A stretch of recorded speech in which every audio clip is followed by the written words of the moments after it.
at the top of his raise with my story. Because I felt him, and this just has to be trained. This is, I can't even describe it. The way, I did a whole weekend seminar with this crazy guy named Sabutai Musashi, Kayla Fetter Sensei is friends with. And she really wanted me to meet him. So she invited me to come to her dojo and teach a seminar along with him. So we co-taught. And this guy is a crazy karate instructor from New Jersey who's got this kind of story, which I'm sure can't be verified, about growing up in a sort of abusive family, and they took him to martial arts school, and he ended up getting adopted by the karate teacher and living with him because his own family was so dysfunctional. And the guy basically taught him, much the same way O-sensei tried to teach the deshi, right? But he taught him how to develop that whole sixth sense perception. And the way he did it was, he said he was 12 when he moved in with the old guy.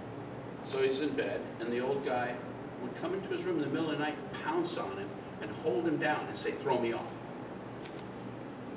And he finally got to the point where he could throw the old guy off. Then he got to the point where he sat up before the guy could get to the bed. Then he got to the point where he'd sit up as the guy opened the door, like he'd feel him come. This continued until he was at the door when his teacher's door opened down the hallway. His teacher would open the door, see him there, close the door, go back to bed. And that's how he trained him. Okay? Now, having talked to a bunch of systemic guys and everything else and seeing how they operate, I'm perfectly willing to believe this is whether he did it or not, I have no idea. But it's certainly possible.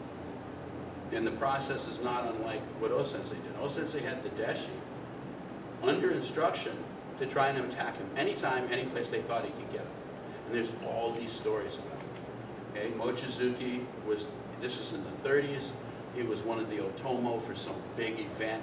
So O-sensei's there with all the suits, and he's over there with all these guys, and they're sitting here waiting to be needed. They don't get to have fun, they just stand there. That's part of being a deshi. So Mochizuki looks over at the guy next to him, and I don't know which one it was, but one of the other deshi from the time. And he says, because O-sensei's over there having a gay old time drinking sake with the boys. And he goes, "I think we can get him now."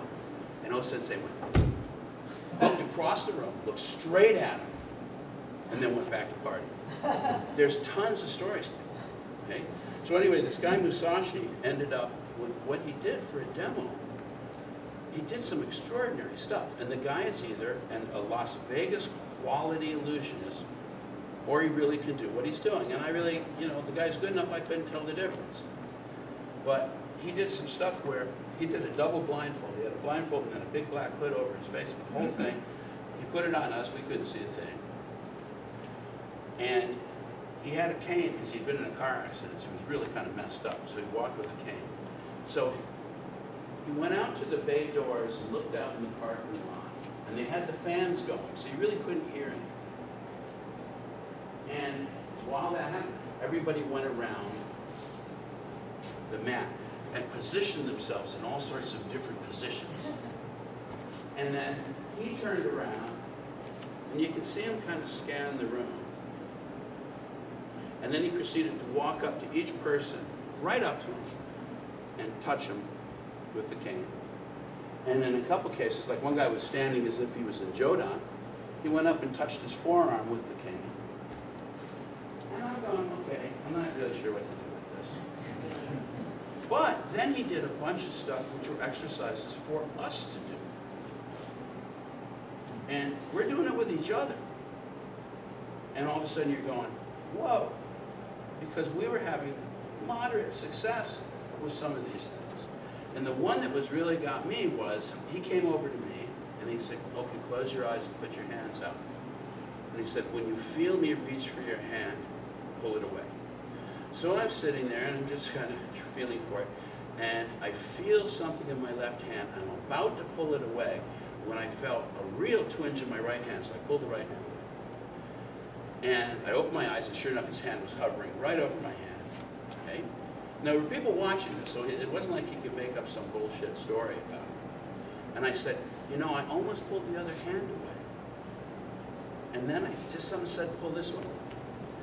And this is what he'd done. Hold your hands up. He went. I absolutely felt it. It was wild. Okay? So, you know, if you can get some success with some of these things in a 2-hour class, a couple times during a weekend, what happens if you train it? If you specifically go, I need to do exercises to train it. His point is, we all have it. Most of us ignore it. Some of ourselves